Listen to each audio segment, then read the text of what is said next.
What's happening, everybody? Welcome to this live edition of Syracuse Sports, Syracuse football postgame, presented by Krause Health, the exclusive healthcare partner for Syracuse Athletics. You got Brent Axe, you got Javon Edmonds. Pretty soon, we're going to hear from our Syracuse Sports Insiders on a 38-3 loss by Syracuse football to Duke at a sold-out JMA Wireless Dome today. Syracuse football goes from its best performance of the season a week ago in Death Valley. They come back home. It's Parents' Weekend. It's a sold-out crowd, and they have not only their worst performance of this season, but one of their worst home games in recent memory, tying their worst loss at home in the ACC since joining the league in 2013. So the truth's got to be somewhere in the middle of exactly what this team is, from its best to its worst performance. Rickie Collins gets his first start as Syracuse quarterback. Plenty of thoughts on that and so much more as we go along here, including, as mentioned, our Syracuse Sports Insiders. Not only their great texts and the awesome feedback that we always get from you guys, if you have the secret voicemail line, a couple of you have certainly taken advantage of that for some orange football therapy today. So, Javon, that's where I want to begin, is what I said there before we get into Rickie Collins and a couple other things. Best performance of the year last week, worst performance of the year, and in recent memory, frankly, this week. So what's the middle of that sandwich? What is the truth of Syracuse football settling in on, and could be, with 7 games to go, 5 games in at 3-2, based on the extremes we've seen the last 2 weeks? I feel like I thought of this game from a very macro perspective. And my takeaway was that Clemson is just way worse than we thought. Right. Right. Seriously, I think that's just the college football fan in me. But I think this game and the Tennessee game showed what good teams are supposed to do to Syracuse. And UConn and Colgate showed what not so good teams look like against Syracuse. So, SMU was a team that made it to the playoff last year, right? We will learn if they are still a good team or not next week. And that's a team with the Baylor game that SMU lost, blown opportunity, blew a lead, lost in overtime, and then lost the final Iron Skillet game for the foreseeable future. So we'll learn a lot about both teams next week. Syracuse stopping the run is just not good. Adam Randall had a good day last week. 200 plus yards this week, 200 plus yards against Tennessee. This just is not a good run defense. And if you can't stop the run, I've got news for you. You can't stop a damn thing. I'm currently going through this with my beloved Baltimore Ravens. So Syracuse fans, this can be joint therapy. What you're going through today, I think I saw Monday night and Sunday night against the Sunday night game against the Bills. I really do. And then Derrick Henry, all reliable, never fumbles. That's Jonte Cook today. I truly empathize with Syracuse football fans today. I really do. Yeah, that's a freshman running back in Nate Shepard, and credit to him. He had a great game today for Duke. He had 168 yards on the ground. He had 4 catches for 33 yards. You mentioned it. Syracuse gives up 235 rushing yards, a total of 503 yards. And I know it's tempting to get into the quarterback situation, and we will. But, Javon, this defense, and you mentioned the macro level, this goes back to last year. We heard all through camp from all the defensive coaches and Fran Brown, who we had the opportunity to talk to, and they all emphasized tackling, right? And they had the 4th and 9 and the 4th and 1 thing from last year. That's not getting any better. It was masked by good quarterback play. They certainly had a better performance last week in getting after Clemson, but that may be more of a what's wrong with them thing versus what's right with Syracuse thing. Syracuse blitzed well last week. They did They did everything they could to harass Clemson. Duke has a great quarterback in Darian Mensah, who had a smooth day today, 22 of 28, 268 yards, 2 touchdowns. Syracuse barely breathed on him. We mentioned Shepard. This team just consistently has bad angles. They can't tackle. And, Javon, the thing that really befuddles me today, I'm not taking anything away from their offensive game plan and their offensive coordinator, but Fran Brown even said it himself today, right? They knew exactly what the hell we were going to do. And Duke's doing some simple things. They're running that backside screen to beat the blitz, and I just didn't see enough from Elijah Robinson's defense. And I'm starting to wonder, like, man, what's the identity of this defense? What are they leaning on? And a lot of the same questions keep coming up here. I get where the frustration is coming from the fan base. There's notable exceptions. There's guys making plays out there. I'm not painting with a broad brush here, but if we're just looking at this defense generally, you hit it. If you can't stop the run and you can't improve on your tackling and you can't prove that consistently on a macro level that this defense can be leaned on, especially with a quarterback who's trying to find his way now, this is going to be a major issue, especially if the quarterback can't improve and mask some of these defensive issues, as Kyle McCord and to an extent Steve Angeli was doing before he got hurt last week. And I think we do know the identity of the defense. Can't stop the run, and if they don't get home in the pass game, it's going to be a long day. Demetrius Samuel, rough day again. He looked 17 today. He looked like a 17-year-old today. Yeah, pass rush wasn't too great. I mean, and I think the most discouraging thing, if you're a Syracuse fan, because this is something I consider when I'm, turning in my poll every Sunday morning. This Duke team got walloped by Illinois, right? And I watched Illinois get walloped by Indiana last week. Now, granted, it's different levels of competition between those teams and Syracuse, sure. But if I watch Duke get walloped by Illinois and Illinois get walloped by Indiana, and this is in consecutive weeks, if I'm a Syracuse fan, I don't think I want to see Syracuse get walloped by Duke to the tune of 38-3 at that. No touchdowns. And I mean, the guys kept saying it themselves, shot themselves in the foot many times. I mean, Yasin Willis messed up his own highlight. I mean, he had a touchdown and he cuts in for what reason, I don't know. And he gets down to the 6-yard line and Syracuse somehow settles for a 29-yard field goal on that drive. Jonte Cook, 19-yard catch on 2nd and 20. Plus targeting, supposed to get you down to the 22 at that point. Oh, no, here's a review. Not only was it not targeting, he fumbled. So now instead of having a chance to tie the game at 10, you wind up going down all the way to 24-3. It just was not a good day. I mean, Rickie Collins' first drive, interception. That cannot be a trend. Yeah. They were in plus territory when he threw the pick.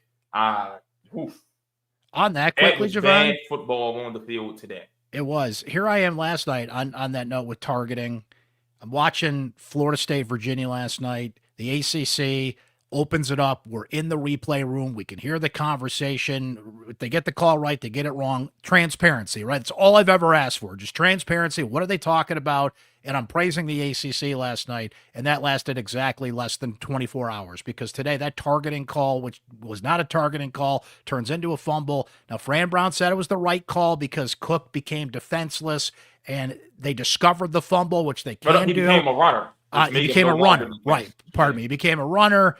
But, man, you had a Duke defender clock him in the head. And here's the thing, though. I was told that's supposed to be a penalty, but it's like it's the new what's a catch, what's a penalty, what's targeting, what's this.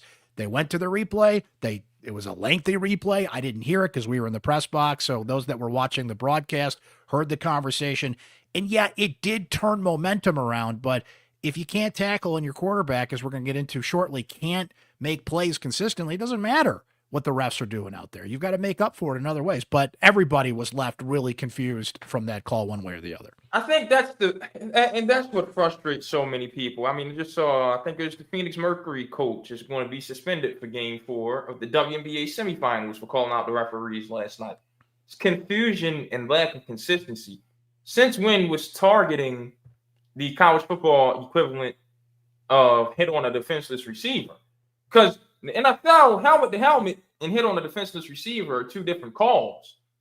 In college, targeting's supposed to be all of that put into one. That's right. At least that's my understanding. So since when is it, since he became a runner, yeah, you can just dart your shoulder pad straight to his head. You still can't do that. Yeah, that's what confused the heck out of me. Yeah. And y'all have set the standard, NCAA, of it doesn't matter if it's intentional or not. Because at the head is targeting.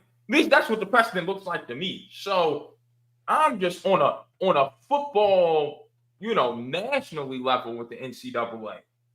just want some consistency on targeting, which we've been asking for years now.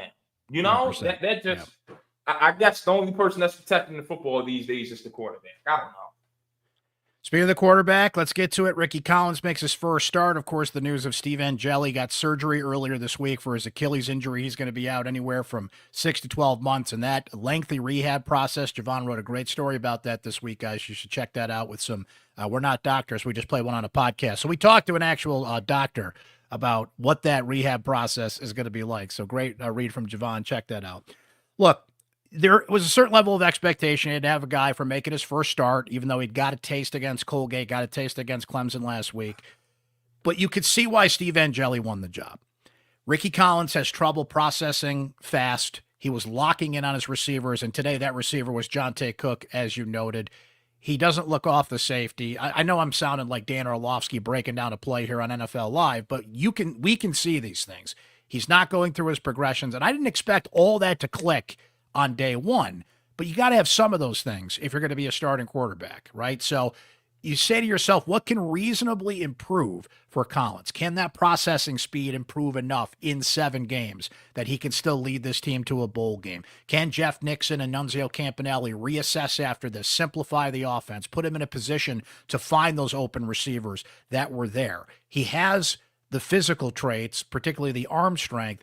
And when he trusted his arm a couple times today, Javon, he made those throws. But I think there's a real concern now with Rickie. He was given the job against the one of the worst defenses in the ACC. I mean, they were giving up over 35 points per game. This was, you're in a box. You got a great offensive coordinator, a good enough offensive line, good enough running game, talented receiver. If Rickie Collins falls short as the quarterback of this team, and I'm not just talking about this game, it's kind of on Rickie Collins, right? We're going to really see and see it exposed what kind of quarterback he is, because I think he's in a good enough box at Syracuse to succeed. So I don't want to put everything on one game, but man, there was a lot of things to be concerned about. And can he make the improvement in time just to hold this thing together and hold that offense together? That's the big question after today. So I saw a lot of overreaction on Twitter today. So for that, I would say hats off to Steve Angeli. You've managed to make the fan base forget about your debut in a matter of 3 weeks. So that means you've done something right in the last 3 weeks. So clap up to Steve. But I'm here to remind you, Steve Angeli did not have some great debut either. Steve Angeli had an interception. Steve Angeli had a lost fumble that went for a scoop and score. I don't think Steve completed even 60% of his passes in that game either. Rickie Collins today, an interception, a fumble that he recovered himself, completed 65% of his passes. I will say he should have had some more interceptions today. Yeah, there should have been 3 easy. Yeah, but that's why they're playing defense. That's what I was told back in the day. But Angeli's debut did not go good. Did not go well against the Power 4 team. Rickie Collins' debut didn't go well against the Power 4 team. And Rickie Collins didn't have even half the in-game experience that Steve Angeli does. So, I'd calm down on the world is crumbling, the sky is falling, propaganda that I'm seeing on social media, and let the outsider be reasonable here and help everyone out. Just relax. You've got 7 more games. You don't just, hit the panic button instantly. Was today a good showing? Absolutely not. Not at all. And Rickie, to his credit, owned that 200% in the press conference and told us that it's on me to bring a completely different energy to practice next week. Fran holds the quarterbacks in this program to a high standard, and I've got to exceed his standard. So I'd say let's not throw in the towel after one game. So, Steve Angeli didn't look good in the first half of UConn either. It took about 6 quarters for Steve Angeli to look good. So let's calm down on the world is ending right. I think that's fair because it's one game. But the thing I'd be concerned about is the lack of experience. What we heard about, no matter even before the Tennessee game kicked off, was so many people were complimentary of the things that Rickie Collins has to get better at, that Angeli had. Processing, huddle, presence, knowing the offense, finding the things, and just getting the plays off, right? So that's what I'll be looking for here from Rickie. What do you learn from this? And let's be fair, it was week 1 for him. It's week 5 for everybody else. But as Fran Brown said this week, Javon, that's why we go pay 2, right? That's why they went out and got 2 quarterbacks. He was deemed QB1 at one point. I think one of our insiders joked around about this. Is this kind of Trevor Pena's redemption in a way? It's way too early to say that declaratively, right? Well, but that's Penn State has to worry about beating a ranked team for the first time in forever tonight. I think Trevor's got that to worry about. Let's see Penn State win a big game before we stamp that, right? So can he get just to the point? See, here's where I disagree with Fran too. Well, it can't get worse. Actually, I think it can get worse because you said it. There was a couple interceptions left on the board out there.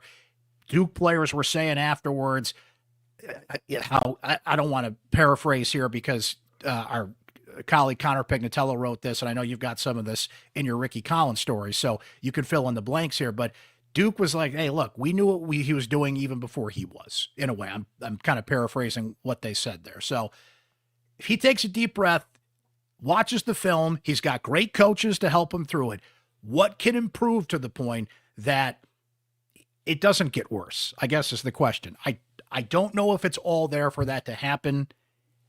I have some concerns after today, but I also want to be fair, like you. I'm not putting any rubber stamps on this after one game, but what I would be concerned about is that defense he played today, and I guess you put circumstance over the matchup in a way, right? So he's just got to get through that first start before a lot of these things can improve. But if there was a defense that he could have proved himself against, Duke had proved all year. They were missing tackles. They were giving up points. That's a team you can score on, and he couldn't even generate a touchdown on that team today. That to me is at least a red flag. I can back you on that. I think you got to use Caleb Weaver's quote as motivation for next week if you're Rickie Collins. Read my piece on syracuse.com and see Caleb Weaver saying he was staring down his number one guy and wasn't looking for anyone else. Read that, take that to heart, get through your progressions in a quicker fashion next week, and you'll be fine. Because that'll solve 80% of the problem for Rickie Collins. Just get through your reads faster. That'll solve 80% of his issues. So I mean, I'm with you. That'll factor into his decision making. That will solve a lot of his issues. I'll leave it at that. I don't blame him in a way, too. If you're hot and you've got a connection and you feel comfortable with the receiver and you're trying to get the flow going and Jonte Cook's open in the flat and you can get him the football, that didn't lead to more. That didn't lead to, when you look at the numbers, right? Cook, 8 catches, 84 yards. He did establish a little bit of a chemistry with Emmanuel Ross as well.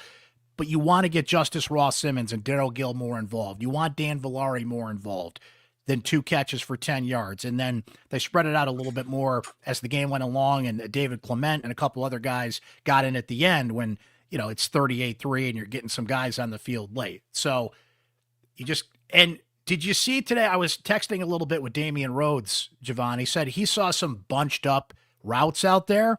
So maybe that's something that Jeff Nixon and Nunzio Campanelli take a look at and say, wait a minute, we can't do this the same way we did with Angeli, because from Fran on down this week, a lot of guys said that we're not going to change a lot of the offense, right? Rickie is running the offense that Steve Angeli was running, but maybe you look at it and I say, well, maybe we can't duplicate this exactly, and we've got to change things that do apply more to what Rickie can do. And some people were wondering, would he throw on the run a little bit? He had a catch that was taken away. It was ruled out of bounds, but there was a nice throw where Rickie escaped trouble. He rolls to his right. Justice Ross Simmons is open right on the goal line, got him the ball there, right? He did show, like, that's a moment where, like, okay, he's got some of that in him that he can make those plays. When he does trust himself and trust his arm, he can make those plays.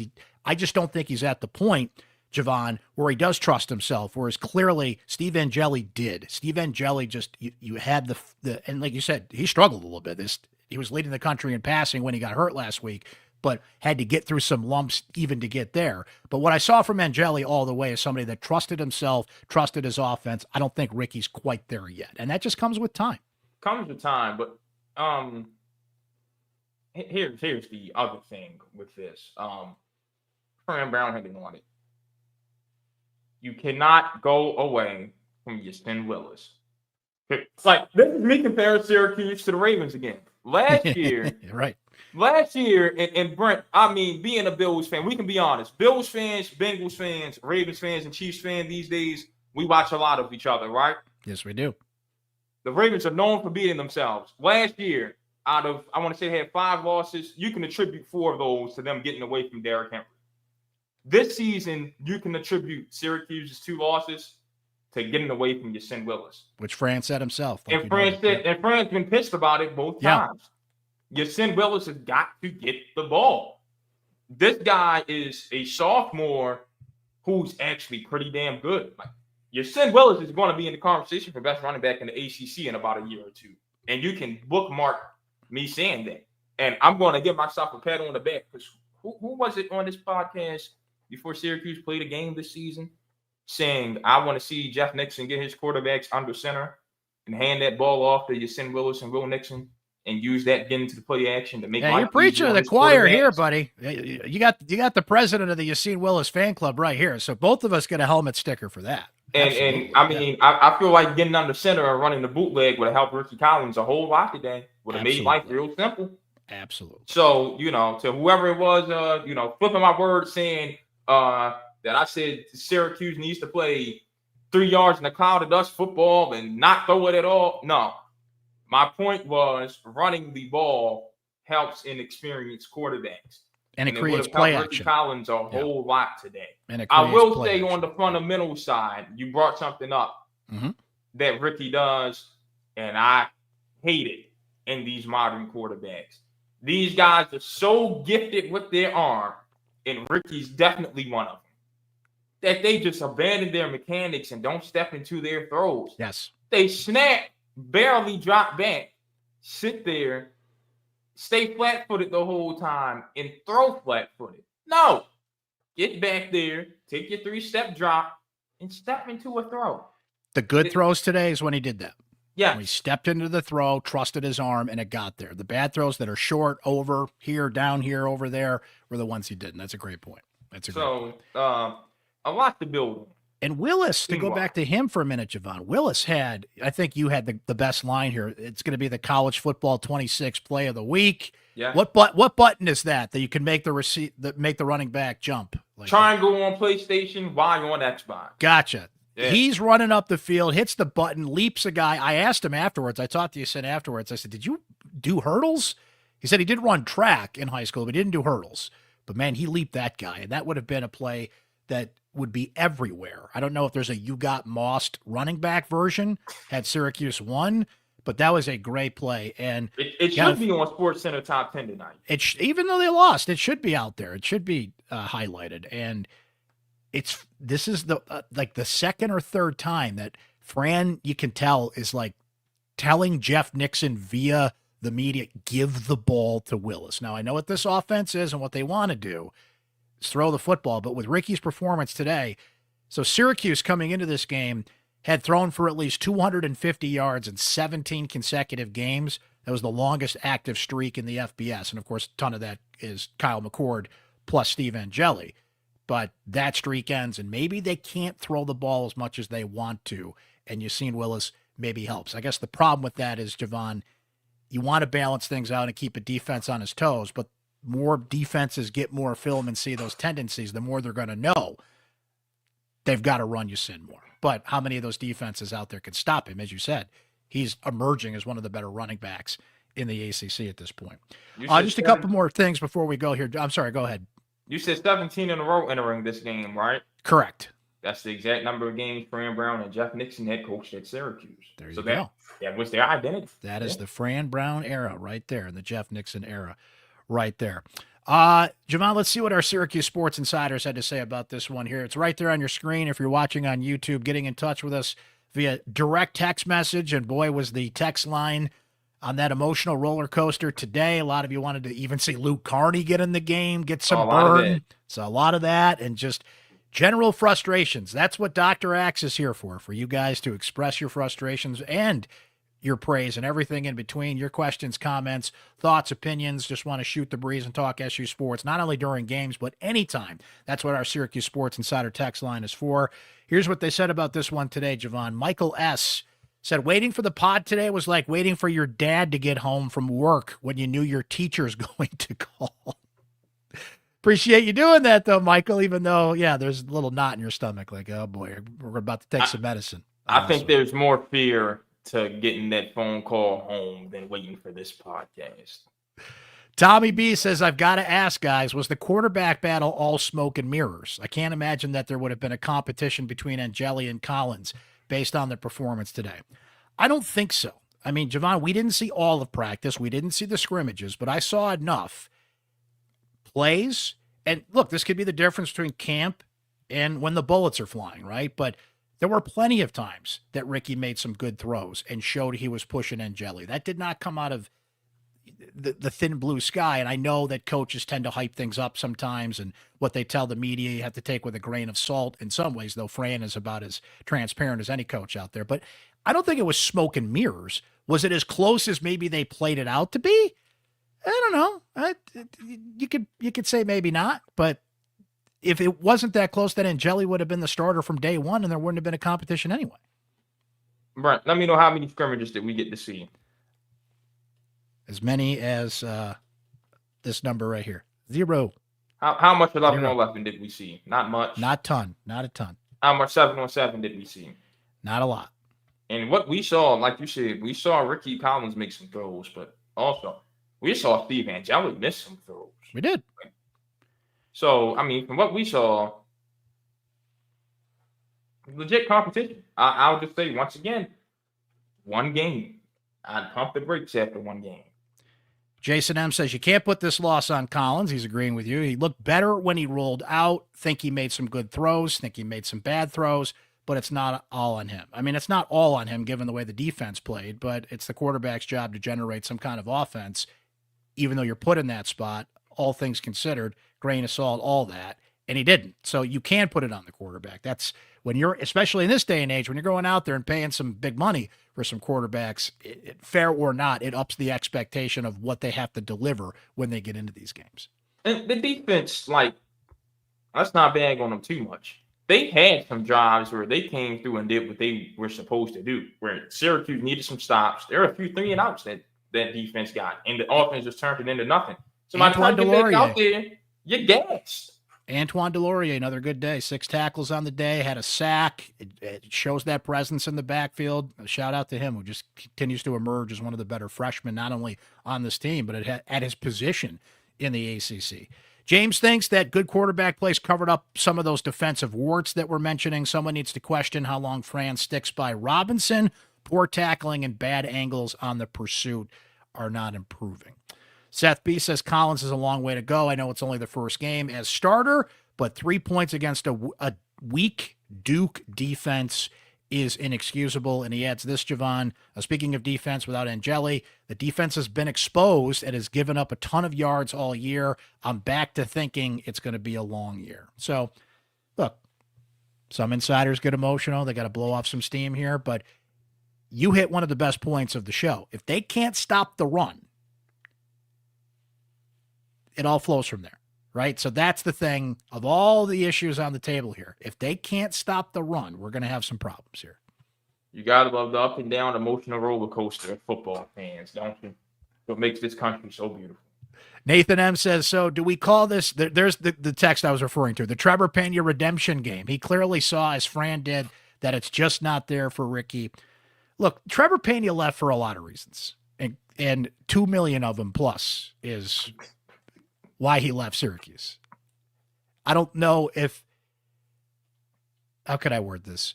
If he had questions about Rickie Collins, fine.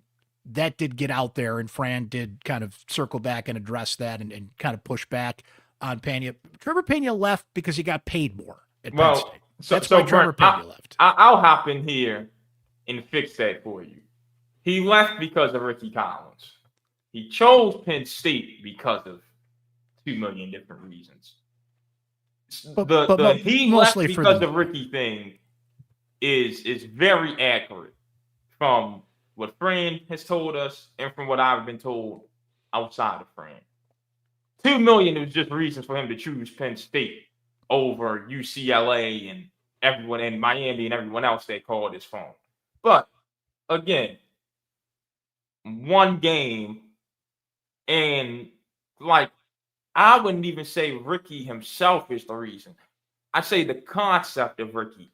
If I'm showing out at Pro Day, where Kyle McCord is getting drafted, Aronde Gadsden's getting drafted, and LaQuinn Allen's getting drafted, and I've got a Kansas City Chiefs scout asking my head coach why I'm not coming out this year, that tells me, oh man, I'm damn good. I'm going to go play for a contender next year. And I'm most likely not going to be on a contender that has a first-time starter and redshirt sophomore at quarterback. So I'd even go so far as to say the idea of Rickie is what got Trevor up out of there. We're speaking before Penn State plays Oregon, okay? If Trevor Pena turns out to be a big reason why Penn State wins that game, that's why you go out and get a guy like Pena, especially with the lack of receivers that they had on that team last year, right? And let's see what the numbers bear out throughout the year and how much he made that offense better, right? And tonight is a huge, huge test as Penn State has come up short in so many of those games. You know, my 2 favorite days on the calendar, Brent. What are those? The 2 days that Penn State's got to play Ohio State and whatever are the big dogs in the Big Ten. Because you know the cats in Happy Valley are going to be so hyped. They're going to talk all this trash and just act like James Franklin isn't the biggest choke artist in college football. Then the nighttime's going to come. They're going to lose, and they're going to go quiet. Then Ohio State's going to come around. They're going to talk trash all week. This is the year we do it. Then they're going to lose. Then they're going to blame Fox for putting the game at 12 instead of it being an 8 o'clock game in Happy Valley. It happens every year. I truly cannot stand that program and that fan base. That is one thing I have in common with Syracuse fans. I can tell you that right now. I was going to say, a lot of Syracuse fans are pumping their fist right now. And I don't think it is, but when John Wildhack has hinted lately that there's a Big Ten school, and we saw the new scheduling arrangement in the ACC, they're going to be playing more Power 4 teams. Like, Syracuse and Penn State need to play at least once every 4 years, right? That's a Northeast rivalry, history, and now with the scheduling arrangements the way they are, the television contract the way it is, they send it out on social media. Every click counts, right? Syracuse and Penn State just needs to happen. I got another one for you. Can we get Syracuse and West Virginia once every 4 years? Let's put the Ben Schwartzwalder trophy on the line. Thank you. You know? There's a literal trophy for that thing. It's sitting on, I don't even know where it is. It's sitting on a shelf collecting dust at this point. From Rich R., who says, this was Collins' first career start. The defense and special teams did not perform to expectation. Collins is just putting together his resume for the next school. I don't know about that, but perhaps, the portal is always open after the season. He says, I think he'll get better, but not sure the defense will. Now, there's one thing we got to note there, Javon, that we have not touched on yet. Special teams, which had been markedly better so far this year, not today. Jaden Hart, 2 bad decisions in kick returns, didn't take the touchback and Rickie Collins, it's already hard enough for this guy, and you're pinning him on the 4-yard line. Can't do that, right? There was also a punt that Davion, was a Kerr, I believe? Yeah. Fielded on the 4-yard line instead of letting it bounce and taking the touchback. So, and Fran took responsibility for that. He said, I've got to tell these guys, but we're game 5. Like, you got to know that stuff. You got to know that stuff in game 5. These were the little things that piled up last year on special teams that by this point of the season, you got to know that. If you're the primary kick returner, you have got to know the rules, and you have got to know, like, don't do that. You're not that late picking up a bobbled kick going to take that thing out to the 30 or 40-yard line. Just take the L, take the knee, and give the offense better position. And I believe we have one more. It's 3 phases of football, man. That's all I can say. Which all 3 phases dominated last week against Clemson. TK will take us out here. Giovanni says, this is an unfair game a week after the number 1 quarterback is lost to fully judge what Rickie can do. But it is an example of where he is now and how much he needs fixing. It will get incrementally better through the season. So we'll end on a positive note for Rickie. There's some logic. as Fran said, it can't get worse. I still have some questions there. I have to see some marked improvement. And you're He going on didn't the say road. it can't get worse. He said he, as in Rickie, can't get worse. Correct. He And can't get I worse. agree with that. It's the other defenses just have to haul in those. I don't agree with that. It can get worse. It can. I just don't. It can get worse. I don't think Rickie can get worse. I think it can be worse than that. Unfortunately, if you've got some defensive coaches that take what Duke said and don't drop interceptions and can put themselves in position and rattle his cage a little bit more, I think it can. But I'd love for Rickie to prove me wrong. Well, I mean, let's think about it. Kurt Signetti got up there last week and said, if you watched Illinois and Duke, you'd see Duke did some good things. They just didn't hold on to the ball. Said the difference was we didn't drop it. So Kurt Signetti looks like a genius after today. I'll tell you that much. He sure does. Yeah. Javon, great stuff. Appreciate it as always, my friend. Read Javon's stories up on syracuse.com with more to come, coverage of this game, and, of course, throughout the week here. And always appreciate your time and your perspective, my friend. Absolutely. You had fun with the voicemails, and we'll see everyone on Monday. We'll see you then. Thank you, Javon. That's our friend Javon Edmonds, of course. Great work from him. And as noted, go read his stuff on syracuse.com. And he reminded me we do have a couple voicemails from those of you that have the secret voicemail line. Another great benefit of being a Syracuse Sports Insider, like our guy Rock and Ron here. But more of you have gained the secret voicemail line and are using the secret voicemail line. So let's listen to a couple here, starting with the dean of the voicemail, our guy Rock and Ron. Hey, Brett, Rock and Ron in Florida. Turn out the light, the party's over. Well, I guess we were dealt a hand that was given to us. Our number one quarterback goes down. We have to bring Rickie Collins in. We were wondering how experienced or inexperienced he was. We found out he needs a lot of work. He's got to learn when to throw the ball out of bounds, and he's got to look to other receivers than the lockdown one. The offensive line didn't help him all that much today, but they weren't that bad. However, we go to the other side. The defense is terrible. I know I'm not going to get some fans on my side, probably, but I am not a happy camper with E-Rob's defense. Haven't been for a long time. We got a lot of work to do before we go in and go down to SMU, but we have a lot of work to do. I will say we have a few defense guys that are doing a good job, especially the ultimate warrior, DeLornay. He is a beast. Anyways, until next week, later.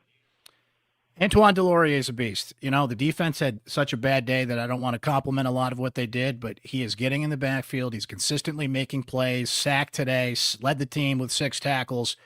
He is the ultimate warrior. I hear that music in my head. I continue to ask our friends at the JMA Dome that play the music. I don't know how quickly you can sneak that in after a defensive play, but can we get the Ultimate Warrior theme music going when Delorier makes a play? But the other point you made that I really want to agree with, I have some serious questions now about Elijah Robinson's approach, his defense, his philosophy, everything, because a lot of the same mistakes just keep cropping up. There are certain times they kind of get brushed over by great quarterback play, the offense hiding some things. You get a turnover or two. There are individuals on that defense that make great plays.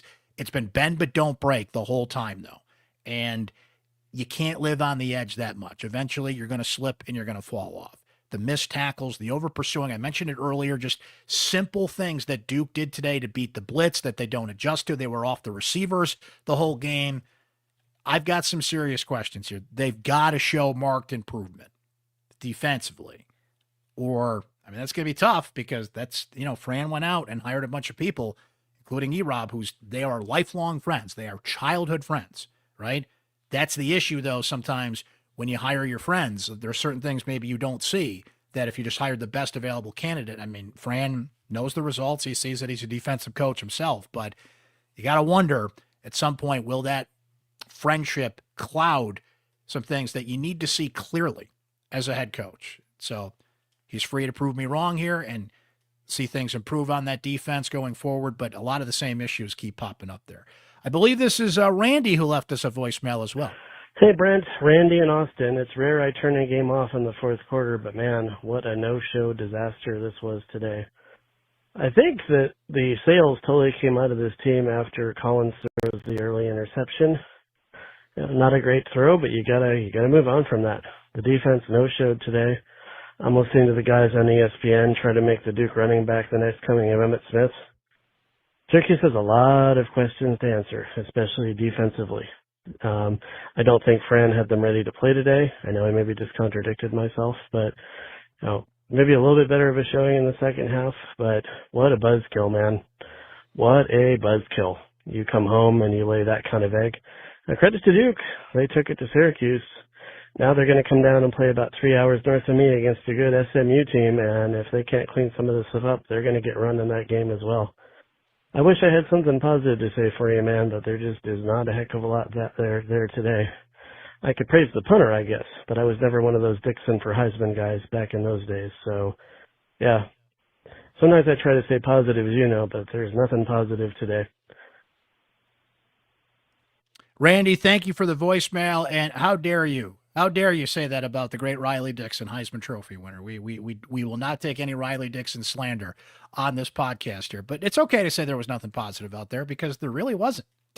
They got their doors blown off before a sold-out crowd. There's questions about the quarterback. There's questions about the defense that had always kind of been there but got masked a little bit by other things. Special teams issues cropped up. It's amazing how football can be a week-to-week thing. So I'm going to end the pod the same way we began the pod.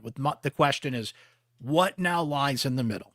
Syracuse had its best game of the week, best game of the year last week against Clemson. They had its worst game, not only of the year, but in recent memory against Duke today. So the answer about what this team is somewhere in the middle. But does it tilt more towards what we saw today or tilt more towards what we saw against Clemson a week ago? It's a weird league. Look at what Virginia did last night to Florida State and some teams that are emerging. And Miami's still good. They were good last year. Of course, Syracuse beat them and ruined their parade trying to get to the college football playoff. And I understand all that. In sports, that's why we don't write scripts. But the two extremes that Syracuse played in the last 2 weeks just boggles my mind. So where does the meter fall in the middle? What kind of team is this? We'll start to get answers to that next week. The Orange hit the road. They go to SMU. Our Syracuse football postgame show will be live, presented by Krause Health, the exclusive healthcare partner for Syracuse Athletics, about 7:30, 8 o'clock-ish, provided there's no weather delays like there were at Clemson a week ago. Great thing about the Dome, no weather delays, right? So we'll be live as we are all season long.